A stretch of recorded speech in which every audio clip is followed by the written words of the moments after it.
Welcome to ESVN, the Emma Sports Vigeland Network show. My name is Emma Vigeland, and you know what to do. Friends, subscribe here, and you can get notified if you put on push notifications whenever this show is going live.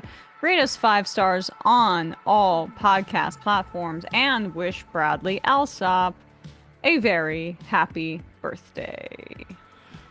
It is, in fact, my birthday. But today. you did all the celebrating over the weekend because right. you had the dreaded Monday birthday. Yeah, the Monday birthday is not ideal. Not ideal. Not ideal for celebratory celebrations. Anticlimactic. Yeah, and you got married, so no one really cares about you I'm anymore. 28.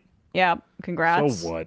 I know. You got married. People are done celebrating you. I know. Everyone's sick of me at this point. I know. But you can mull over that on your birthday. That's my gift to you. Yes, thank you. You're welcome. The gift of agonizing self-reflection. Yes, and just like a real reckoning with how largely insignificant we are on this planet. That's something you can deal with. Yeah.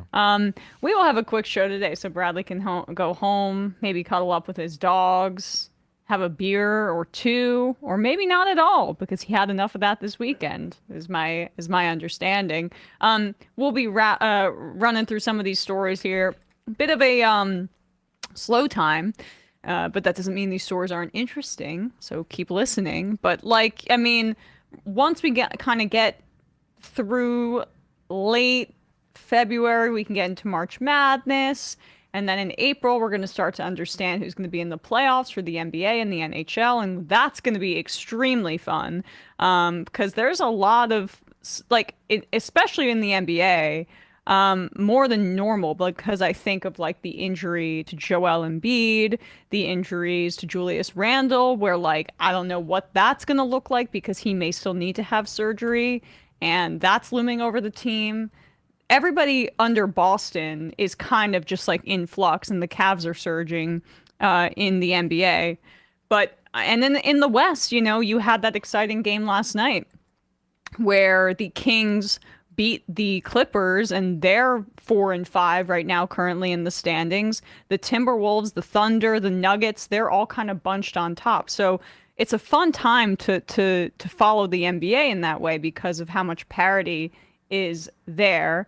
Let's actually then, just since I'm on the NBA with my train of thought, let's start with this Doc Rivers story, because after Monday, JJ Redick just went in. I guess he went on First Take and he decided this is going to be where I channel the most aggressive commentary possible because that's appropriate for this program.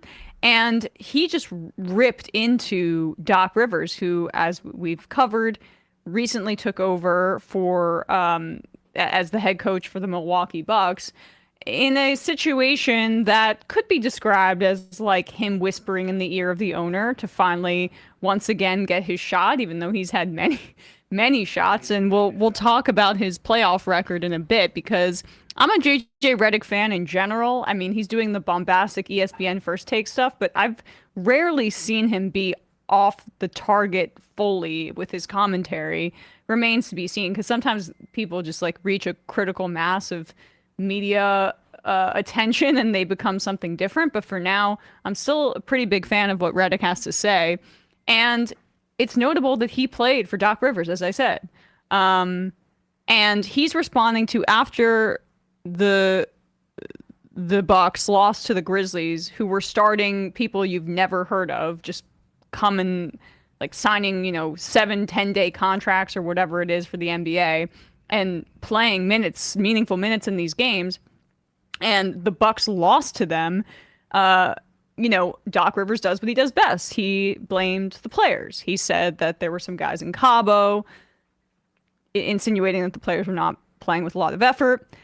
Then he also made comments, I think these were at the All-Star game, that it's been so difficult, more difficult than he thought, to be paid millions of dollars to coach the Bucks. And this is not somebody who is just speaking about his experience off the cuff. This is a grizzled veteran NBA coach who knows exactly what it takes to coach a team. But his playoff record of choking is a huge part of that as well. And so with every, press conference Doc Rivers does, he loves being in front of a microphone. it just becomes less and less of a viable excuse to keep blaming your guys, and Redick had enough here.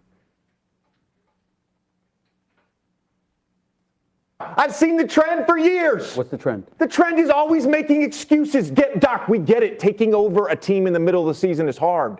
It's hard. We get it. Just like getting traded in the middle of the season is hard for a player. We get it. Mm-hmm. But it's always an excuse. It's always throwing your team under the bus. They lose to Memphis. Oh, it's his players. Memphis was playing G League guys and two-way guys. And then you look at his quotes over the weekend. Now he wants to take credit for the James Harden trade to the Clippers working out. He wants credit for that. There's never accountability with that guy. Well, there's never accountability. Well, let me say a couple of things. Number one, that's a very serious thing to say, and we should take it serious. Because we should take it serious. You can take it serious. He seemed pretty serious. Let me finish. We should take it serious because you played for him. So for you to say something like that, it matters. That's number one. Number two, I'm going to say this because Doc Rivers needs to hear, and I got love for him, but he needs to hear this, okay? Just go out there and coach. Because here's the deal. You were playing an advisor's role in Milwaukee, and all of a sudden now you're the head coach. People haven't brought that up. And the more you talk about how difficult this is, the more it brings attention to, wait a minute. Nobody's trying to hear that. You got the job, go win. Go win. Yeah. It's just that simple because it didn't happen in LA all of those years with the Clippers. It didn't happen. Didn't happen in Philadelphia. And now, I've said this, JJ, the second he got the job. If Doc Rivers doesn't, I'm not talking about this season because he came in there halfway through, but if Doc Rivers between this year and next season doesn't win, I think it'll be his last head coaching job in the NBA. That's not a hot take whatsoever. I'm absolutely flummoxed that he got another opportunity, truly. But like the NHL, the NBA is like this where they just don't, to a lesser degree, I should say. But there's just one thing that the NFL does better than, honestly, those two leagues is they give new guys a shot, like, all the time.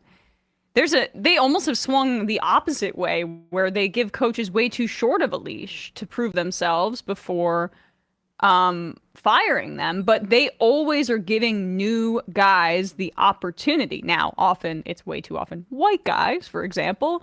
But in this narrow instance, the NFL is better. The NBA and the NHL seem to just like have 40 guys that they recycle through on occasion. And it's not as bad in the NBA. I want to emphasize that. But Doc Rivers, I was really shocked to see him get this opportunity again. And Stephen A. hinted at it there. But, Adrian Griffin was, it seems like the players were sick of him and it wasn't working under Griffin. And that seems well documented. But the circumstances of Rivers' takeover are bizarre for those reasons, where he was advising and then suddenly he's the coach. It's very much Wormtongue in Lord of the Rings, where he's whispering in the ear of the owner. And yeah, it is frustrating, I think, for the Bucks to have a generational talent on that team and to be where they are in terms of cohesiveness or lack thereof. And so Pat Beverly, of course, defended him. I mean, he's got the most likable guys in the NBA on his side, and I say that sarcastically. And his son, Austin Rivers, went on ESPN and was like, it's really rich of you to say that, JJ, because we had to sometimes bench you for bad defense at the end of games. And it's like, my father, brother, your father? You thought that it was appropriate for you to come on TV and make this case? And like, I think Rivers does some stuff with the Ringer. I know he's Austin Rivers. I know he's trying to make it in media, but maybe reminding people that your dad is Doc Rivers and that, you were a part of the team that your dad coached, and then you're trying to complain about basically another guy having criticisms of the coaching. Like, you might want to sit that one out and just say, hey, I maybe am a little bit too close to this to give a really meaningful opinion on this, but hey, look, I at the same time I kind of feel badly because it's his dad and what's he gonna do? But Doc Rivers has 3-1 series leads blown. It is a record for an NBA head coach, the first coach in history to have 3-1 leads in the series and blow it. He is 17-32 or 33. It's one of those in closeout games, meaning he has lost that's nearly twice the amount of games that he could have could have closed out the series as the head coach as he did winning them. And then, that a lot of that losing and those issues happened in LA with the Clippers, and then he goes to Philadelphia, and he's as responsible maybe as anybody for Ben Simmons' collapse. Ben Simmons has a ton of problems, and clearly it wasn't just Doc Rivers, but he undercut him in the media as a player every chance he got. So his reputation is one of a choker, and his reputation is one of a guy that loves the microphone and likes to blame players. And those are three qualities I couldn't want less as a part of my organization. I want a guy that doesn't really give anything away to the media, who has good relationships with his players and elevates them, and somebody who takes accountability and never blames players in the media. And Doc Rivers is the opposite of all of those guys. So I thought it was an astounding hire by the Bucks, in a bad way. Curious, and it's bearing out like that. I think I don't trust the Bucks to go far in the East. Curious your thoughts about it, Bradley. But I mean, again, they have the talent. It just seems kind of baffling when you also remember that clearly there must have been some friction between personnel and Adrian Griffin, as well as potentially maybe friction in the coaching staff as well, because it's not all that often that you see a coach get fired in the middle of the season after his team has posted a 30-13 record and is second place in the Eastern Conference. If it becomes very abundantly clear that you cannot possibly, with a straight face, say that he was fired for on-court performance reasons necessarily. Yes, I think there's been a lot to be said about how potentially from the changeover from Mike Budenholzer to Griffin, that the defensive identity was still there was still a work in progress, right?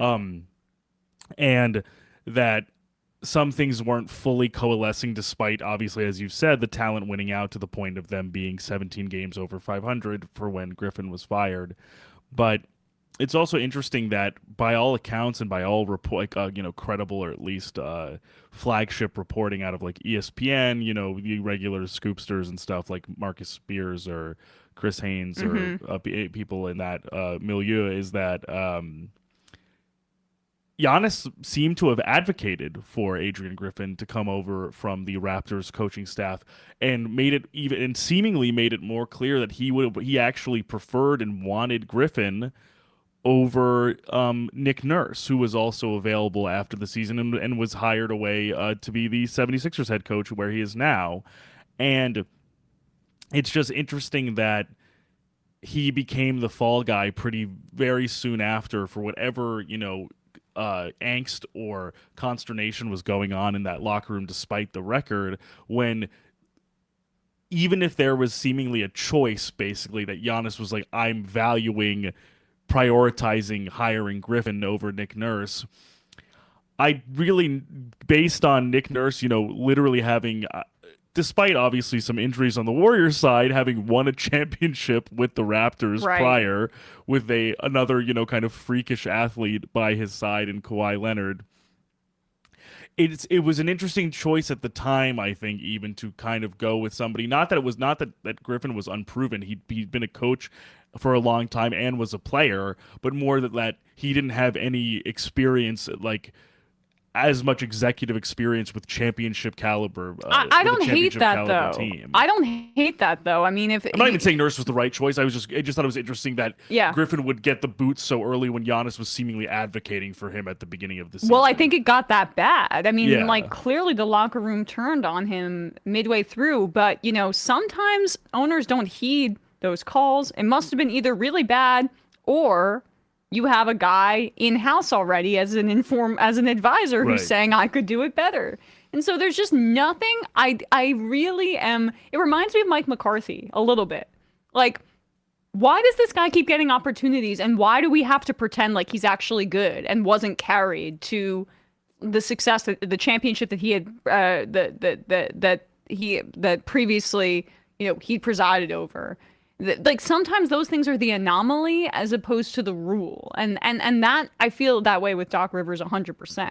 Well, the comparison is kind of apt, I would say, Yes. because, they have gotten multiple stints despite kind of falling to the same kind of slew of errors in each stop. Yes. While also having only won one championship in their tenure, and still, despite, as you said, the lack of championship appearances and victories, stacks up much higher than the one championship, 14 or 15 years ago at this point. Right. That still potentially has some sort of sheen and some sort of, cachet to it that leads, I think, to them continuing to get head coaching opportunities. And that was the team with Kevin Garnett, right, and Ray Allen and Paul Pierce, and they were. I mean, it was the height of that was the finals iteration against of this, Kobe Bryant too, right? I mean, yeah, it was the height of that iteration of the Celtics, like Paul Pierce, Kevin Garnett, Ray Allen, Jason Terry. Yes, the big three. Yeah,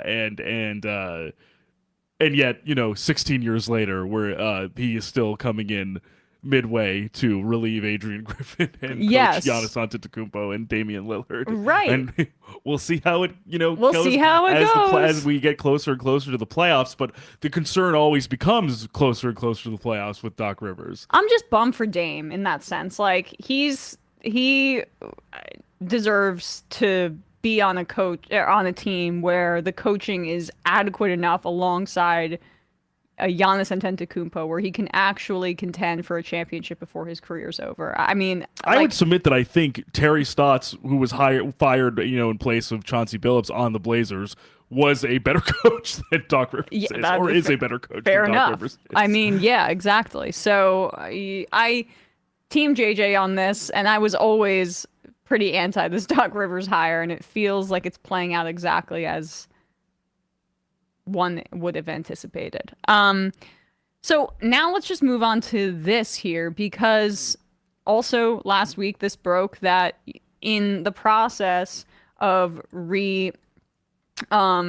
publishing basically and restarting the EA college sports football game, they are going to pay the players via NIL for their name, image, and likeness, right? Like, this sounds pretty good. There's around 11,000 college football players who will be included. What do you think the amount of money is that they are offering to these guys?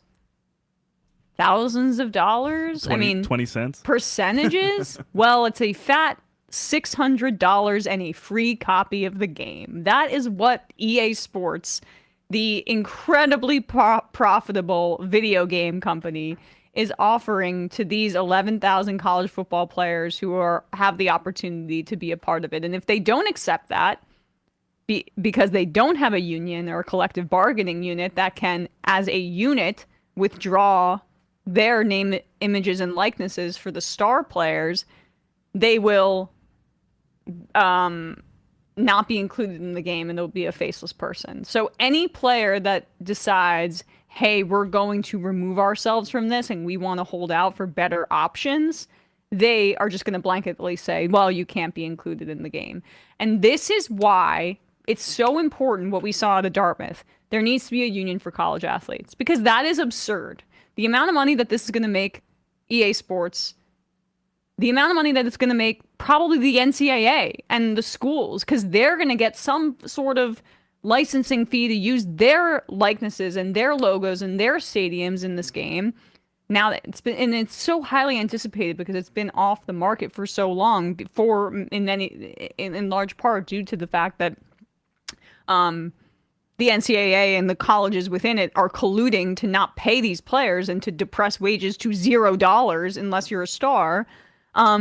This is the result of that. And there has never been a moment in college sports where a union is more needed and more actionable at this point, because there is large labor organizing happening throughout the country in a variety of other industries. I mean, in just 2024, 4 Texas newsrooms have moved to collectively bargain and to unionize. This is the kind of thing that could change college sports if they're able to do so, but it's too late with this. And the problem is that there's a ton of one, I think football in general is an almost militaristic style sport, and it trends more conservative in that way. It's highly concentrated in the South as well, and so like all of these guys are taught not to question anything, and just accept. The nature of being a college athlete means that you are not playing for and working towards playing college athletics forever, basically. So your time in the industry is finite. So collective bargaining is more difficult because, especially if you're going to have a union representative be a player, as is sometimes the case in some of these unions, but it doesn't need to be. Like the head of the NHL Players Association is Marty Walsh, who was the former mayor of Boston and former Biden labor cabinet official. It doesn't need to be that way, but sometimes that's the case. Like, it just necessitates this kind of urgency that benefits the capitalists and the colleges and the EA Sports in this way. But honestly, what a freaking insulting offer. Let's pull up what the College Football Players Association had to say about this. Again, not formally, obviously, a collective bargaining unit, but perhaps someplace to start. They say here, the news here is that this is the first group licensing deal in sports business history to not include royalties. That's the other piece I wanted to get to. The fact that this is just like a flat fee as opposed to royalties, which guaranteed, the other parties in this are getting freaking royalties. Like the colleges and the broadcasters who are doing the kind of mock broadcasting for it. The college football players get a video game instead of royalties. The athletes of the second most popular sport in America are being treated like children. Video games instead of money. That's what the College Football Players Association had to say about that publicly. Bradley, your thoughts? It's interesting because I think, as you said, kind of the like cartelizing aspect of the NCAA, beyond what we were sort of talking about with how this extremely profitable institution, both in the NCAA and in college football, almost like while being such a massive money printing behemoth, always seems to be like acting as if they're like urgently in decline or like suffering from some real disadvantage. And I bring this up in terms of like the merging of the athletic conferences and stuff, being like, we're gonna lose out, like we're suffering, like we need to disband the Pac-12 entirely and all join one other conference, when it's like, there's no desperation here, guys. You guys are gonna do this anyway because the only real outcome here is making as much money as humanly possible, which is like mission accomplished. Right. Like, you're doing that. Right. It's always under the cover of this like manic urgency that this needs to happen, when it really is just like the next logical step in consolidating more power and more of the athletic directors and the boosters lining their pockets even further.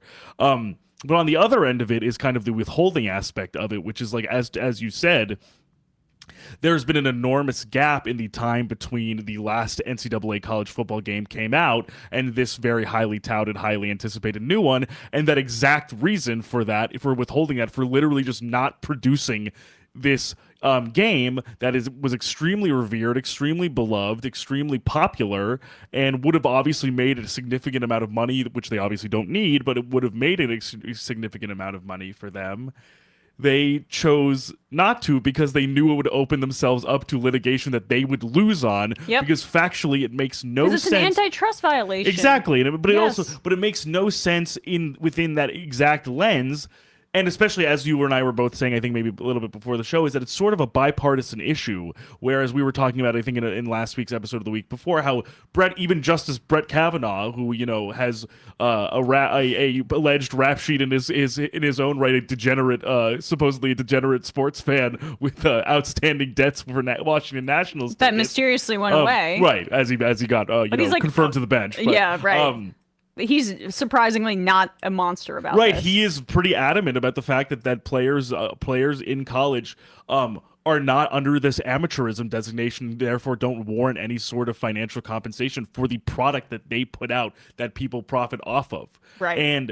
But with that in mind, it is what I mean. But what I mean to say in terms of like why it also makes sense that makes sense in a cynical way that they would refuse to continue to produce this game until they found some sort of kind of, limp, extremely shabby and like paltry workaround, i.e. this $600 compensation and a copy of a fucking video game where you can buy that on the PlayStation Store. Who cares if you get a copy of the game? What are they going to send a discount code? It's like so a gift card to the PlayStation Store? Is that factually the only difference between a Madden game and this game is that all the players in Madden, because they are the product that by which Madden utilizes to sell video game copies, the product is the names on those jerseys. Yes. It's being able to say, hey, I can play as Sauce Gardner. I can play as Aaron Donald. I can play as Aaron Rodgers. I can play as whoever the case may be. I can choose my favorite team and play as the players that I watch on my TV because I watch the game for the guys I watch on my TV, not the guys who always get the trophy first when they're just sitting there fucking counting their money and distributing much less of it than they actually could. And that's the only difference. The only difference is that the NCAA can still somehow squeeze that out and squeeze out a $600 and a copy of the game pittance to these players without having to actually literally put their names on the back of the jerseys and compensate them for that purpose. For the purpose of actually identifying them because they are the people. But I think they watch. are. I think that's what they're doing with the $600. No, but I'm saying presumably if they don't accept that, right? Yeah. If they were to not accept the pittance, they wouldn't be identified. Yes, right? yeah. That it now becomes upon them to basically have to act as if they are the ones accountable for not being put in the game. Oh, yeah. Well, the peer pressure. I mean, the fact that, like, okay, your parents are going to want to see you in this game, your family, your friends, right? It's like, all right, I might as well just take the $600 because there's no collective bargaining unit where we can hold this corporation accountable for using our name, image, and likeness. And so this is why, again, one, we need a union for college football players and college athletes in general. And two, NIL is wildly insufficient. And like, this is the result for the guys at the bottom who are still putting their bodies on the line for a product that's incredibly profitable for game makers, for the colleges, for the NCAA. And this is like an extremely unfair practice in this country that is part of why outside of the college football playoffs, I can't really bring myself to watch the product because it's just exploiting these kids in their starry-eyed visions of what they want for their lives and then giving them nothing in return. And this is another example of that. And some people in the YouTube chat, I see what I'm seeing some people in the YouTube chat, which I think are making a good point, which is, of course, some athletes, and I think you've also mentioned this as well. I was like, some athletes, of course, who maybe won't in other instances have access to any sort of NIL sponsorship deals or NIL compensation. So yes, of course, maybe they would take the $600 and the video game copy to be featured in the game. And also, as you said as well, the peer pressure aspect, I'm certain, is part of it, where it's like, oh, you feel like maybe you're too good to receive this type of compensation and hold out for more and not be included in the game. But at the same time, I think there are two things can be true. I understand maybe that incentive structure if you maybe are concerned that you won't be receiving NIL money outside of it to take this deal, but that doesn't mean it's not a shit deal. Yeah. It still is a shit deal for these players who wouldn't receive NIL. And it also, as you said, pokes the holes in the NIL structure to begin with, that these players are still sort of tiered based off of quality and recognition as opposed to an actual workforce. Right. When, in an actual workforce, people, no matter how good they are at their job or no matter how iconic they are at their job or awesome at their job, get paid a paycheck because they work. Well, and that's why you need to remove the damn pressure that puts on kids by giving them a collective bargaining unit who can actually do these negotiations for them. That's and then on the other end of it, also, I do understand, and also this unfairness is not, I think, baked into players' individual decisions. It's baked into what the NCAA is providing them with, which is this type of decision. If I'm Caleb Williams, if I'm Shedeur Sanders, if I'm Drake May, $600 means nothing to me. Why would I even feel the need to take that just to be in the game? Or it might just be, or it almost seems like an insult to somebody who's about to get drafted first overall. It's not fair to the players. I don't want them to have to make that decision. But that's what I'm saying though, is that it's not that only this dynamic puts players like that in a situation to look. For it to reflect poorly on them when the deal is raw for everybody. Exactly.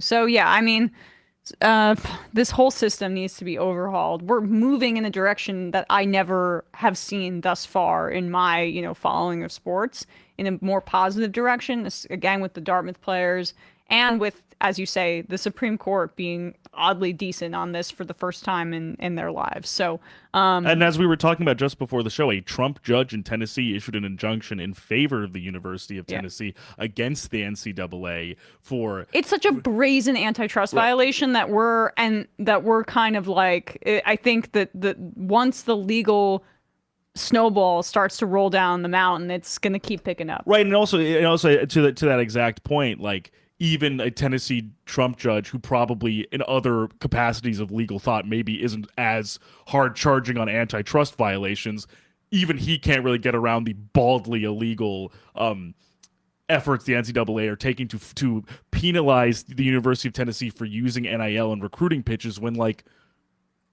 what about that somehow runs afoul of these rules that you have put in place that, again, are still paltry. Right. So you're going to put the NIL rules in place and then penalize people for using them, and then literally get told you are the ones who put those rules in place. Well, you can't stop universities from using those rules that you put in place and then punish them for using them when you put them in place. It's so NCAA. It's so them. It's so them. It's so them. They're just, it's just they're quirky. But the other thing is, when you brought up also with the newsrooms, is that it's a similar. I'm sure you're right. I'm sure this might be an inflection point, because I'm also thinking if it's an inflection point for, as we were saying, 4 newsrooms in Texas unionizing, a lot in the wake of so many different layoffs, so many different restructurings, so many different mergers in media companies. We're seeing the flattening out of that industry. We're seeing the absolute plunder of that industry, and I think that's where also some of the the Pittsburgh Post-Gazette writers of the Pittsburgh Post-Gazette have been on strike for 16 months at this point. I think the militancy around the labor movement also does come when an industry like this is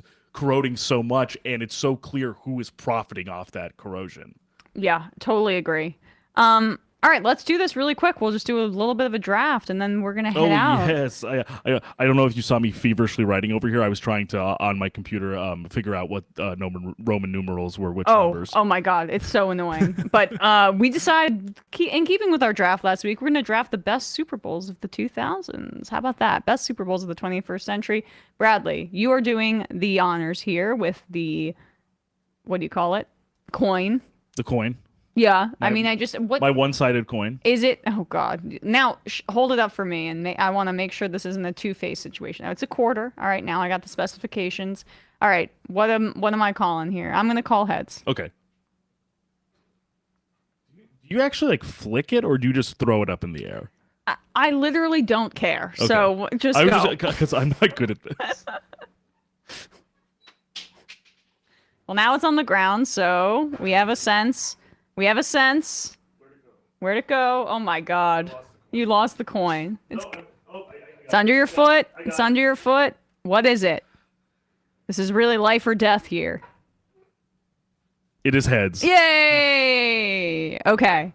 I'm going to go first then, just because that makes things a little bit easier. And obviously, as a fan of a team that won the Super Bowl in the 21st century, I have to go with the Giants beating the Patriots in the 2007-2008 season, defeating the undefeated New York Giants. And it's Super Bowl 43, obviously.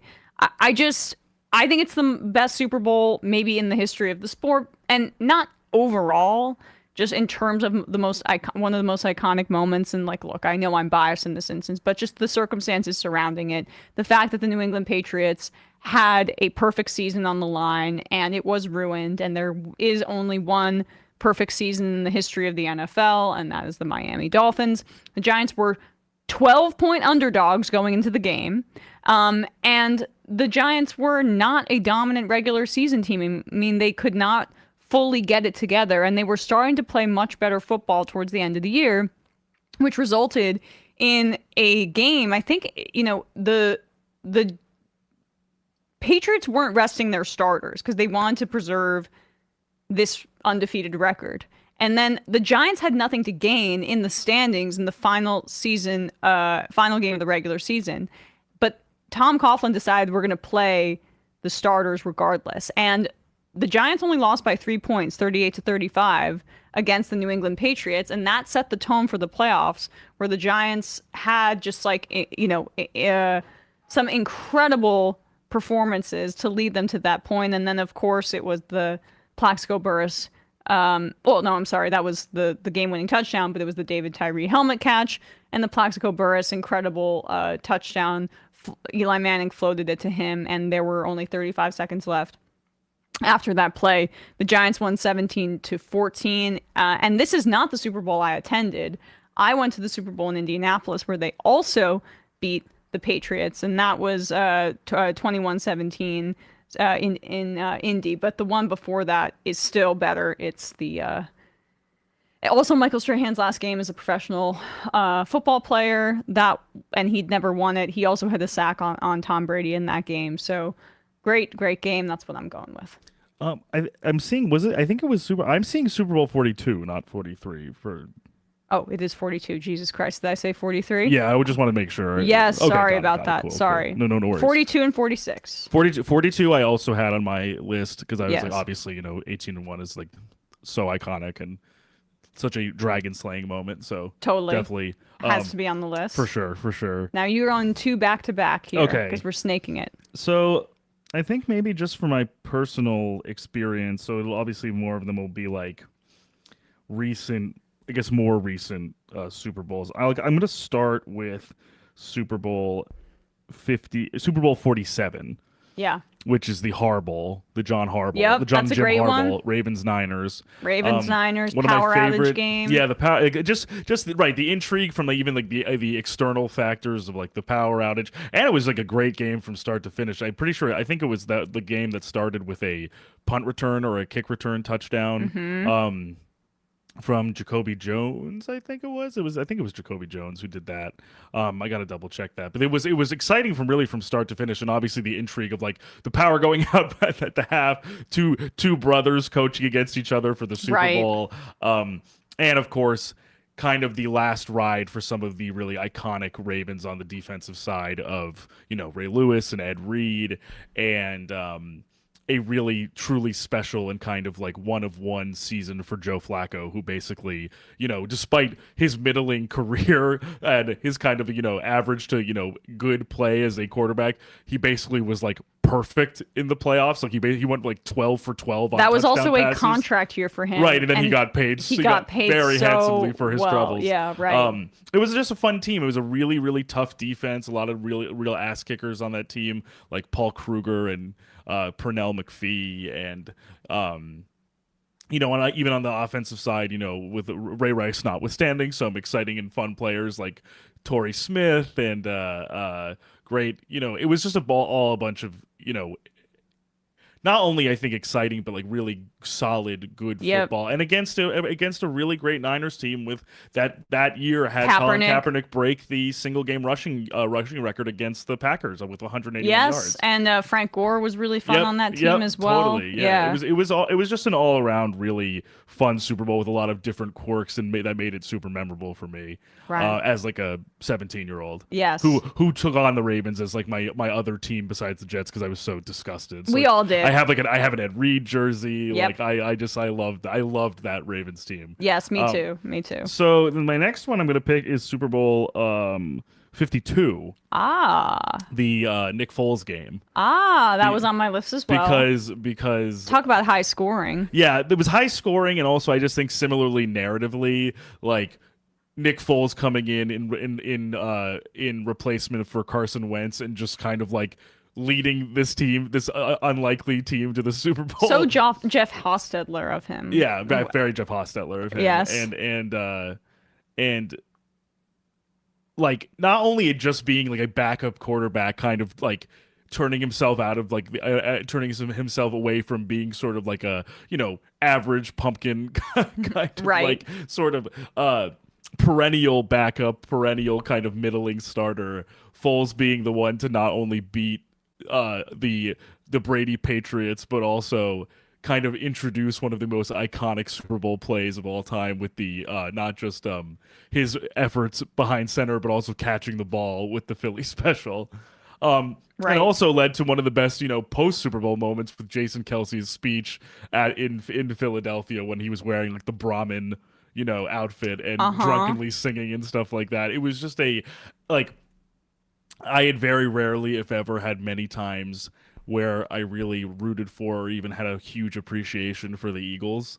Right. But it was really, really cool to see them, that team in that iteration, actually win. And also just under Doug Peterson, another, coach who I've always liked, despite his struggles in Jacksonville this past season. Well, I think that with my next pick, then I'm going to go with the Super Bowl that happened before, and that's the 28-3 Super Bowl. I don't even know. I don't know why I didn't have. Super That's Bowl a great 51, pick. yeah. That could have even been first for me. This was the first time that the Super Bowl went to overtime, and the second time just happened this year.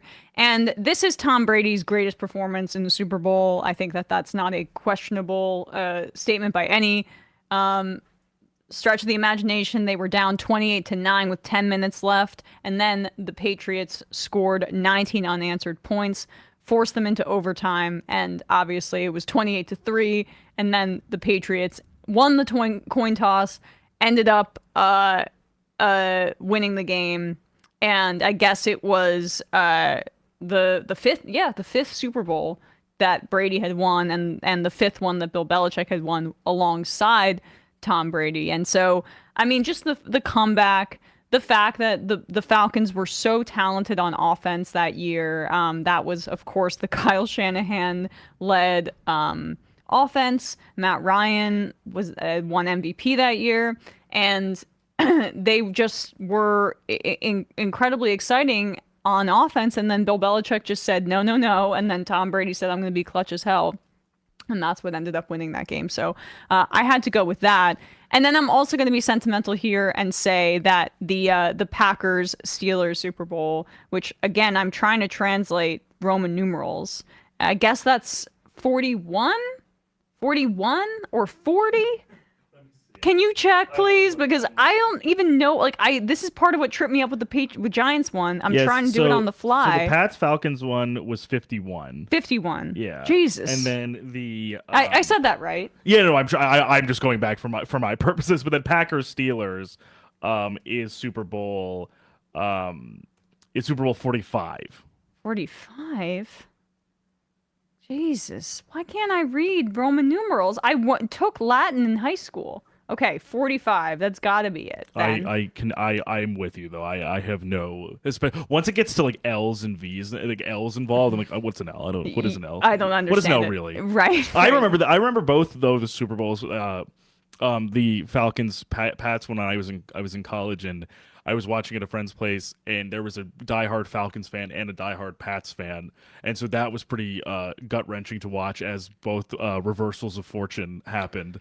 I was dating a guy at the time who was a Pats nauseatingly. fan. I watched it with him, and he's by far my least likable ex. Like, sucks, just sucks. Mm-hmm. And so that was unfortunate. But anyway, so. But this one I also remember the Packers Steelers one. I was like, I think one of my first almost like, Yeah. like I'm a fan of football. I think I was either 14 or 15, like going to my friend's house, like getting dropped off, and like having a bunch of Super Bowl food and watching together, and that was like a Rodgers, iconic Rodgers performance. I mean, this was the thing that cemented him. They were the 6th seed, and they came in and they defeated the big bad.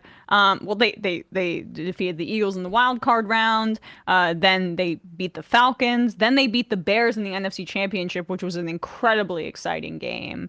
And they were on the road the entire time. Right. They were like the Giants were in the Super Bowl that I mentioned first. They were underdogs going into all these games, and they just were tough as hell on the road.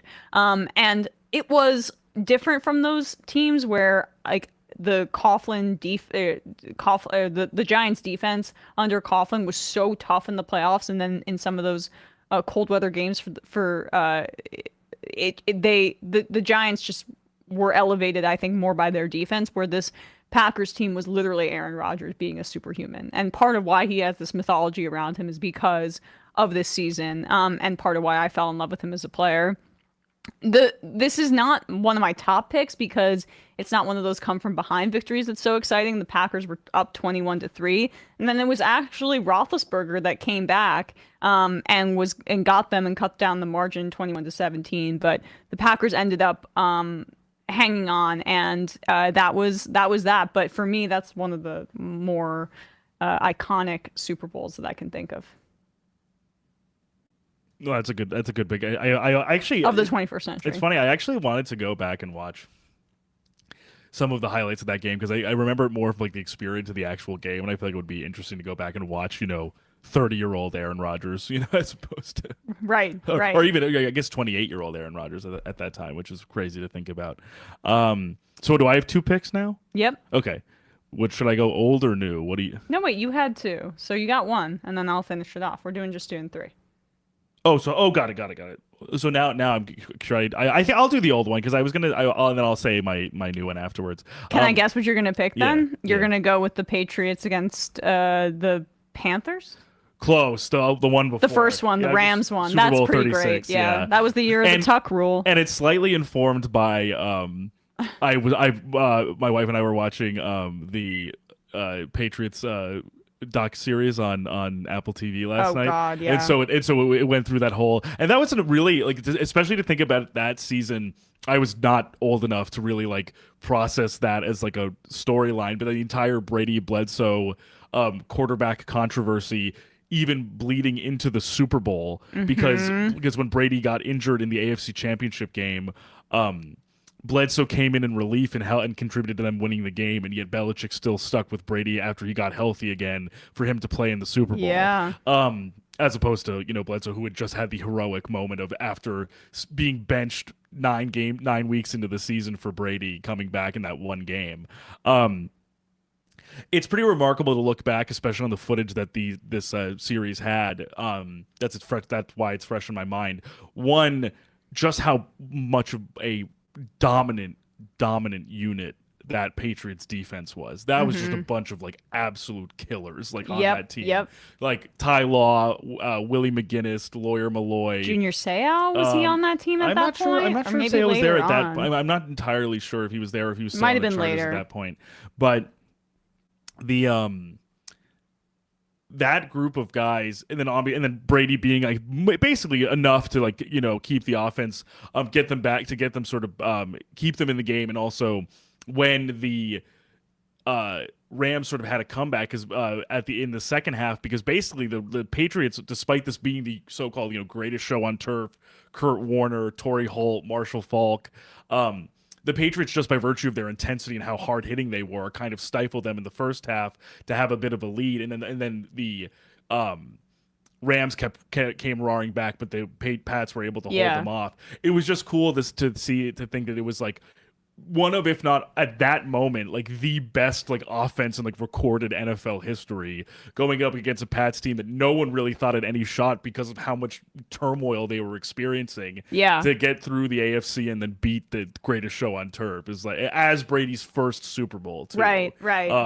It was just such a cool moment to think about, as I think it would have been crazy to see the kind of birth of the Patriots as we know now, considering what people were saying about them in the middle of the season and how it was such a mistake for Belichick to take a chance on Brady over a aging but still highly paid, highly revered figure in Drew Bledsoe. Right. Yeah, and also I should have gone for the second pick. I don't know why I did. That's your final pick. I should have gone 2 in a row. So we're going in reverse order. Oh, got it. Okay. But totally agree. No problem. Yeah. And also, Lanzetti here, our great mod, also points out Mike Vrabel on that defense, and Teddy Bruschi also on that defense. So just through the spine of linebackers, safeties, and corners, just ass kickers at so many different positions. Yeah, I'm struggling here to determine what my next pick is going to be. This, because I could go with the Giants one that I was at, right? And I'm just going to give that honorable mention because I think the Giants winning that was just not as much of a shock. And there was that incredible Mario Manningham catch, which so I was up in the rafters in the end zone. Just a quick story about that. And I saw, so I'm head-on view on the field, seeing the Giants drive towards me, right? And I'm I'm in high school at this point, so I see like Eli loft that up to perfect ball to Mario Manningham, and I was with my dad, and he was just like, "Oh my God, I've never seen such a beautiful throw," because Eli just had the ability sometimes to make those plays. But what was so scary was the Ahmad Bradshaw, if you recall, falling into the end zone. So that was as close as I could see. I'm looking down at that, and I'm like, "Oh my God, he just gave Brady all that time." That was a mind fuck for sure, because I was super freaked out. But I'll never forget seeing the image of Ahmad Bradshaw's butt falling backwards and just having this sheer terror followed by sheer elation. Yeah, that was a really like crazy kind of like heart pumping game, even for like a neutral fan. Oh my God. And we went And I wouldn't really say I'm neutral, because if anything, I wanted the Giants to win. Everyone wanted to win. Everybody wanted to anyone against the Patriots to win. Totally. But like, for me, so we got tickets last minute, and we stayed in a smoking room at a motel. My dad and I. Ripping cigs. Well, and my dad snores so loud. Sorry, Dad, if you're watching this. But like, we were staying, in two double beds in this smoking room at a motel, and he's snoring. I don't think I slept the entire time, but it was still one of the best weekends of my life. So cool you got to go. Yeah. That was Indianapolis? Okay, so it was like Lucas Oil. Lucas Oil, right. Which... like, that's why they have the combine there every year, and I've been to other events there, like for I covered a Bernie Sanders rally in Indianapolis, right. And like the whole complex is like there's tunnels that go from different. It's just a great place to have a convention, so that's why they do the combine every day. It's a good space for it. So many hotels near Lucas Oil, you can just walk to and from. It's the city, like the stadium could be incorporated more into the city, but there's a ton to walk around, like infrastructure around it, within the stadium structure. But I'm not going to go with that, even though I just talked about that for so long. I'm going to go with the Super Bowl in 2009. I'm not even going to try to read the Roman numerals here. Steelers, or the 2009 season, I guess, when the Steelers defeated the Cardinals, because that was such an exciting Super Bowl because of the reemergence of Kurt Warner.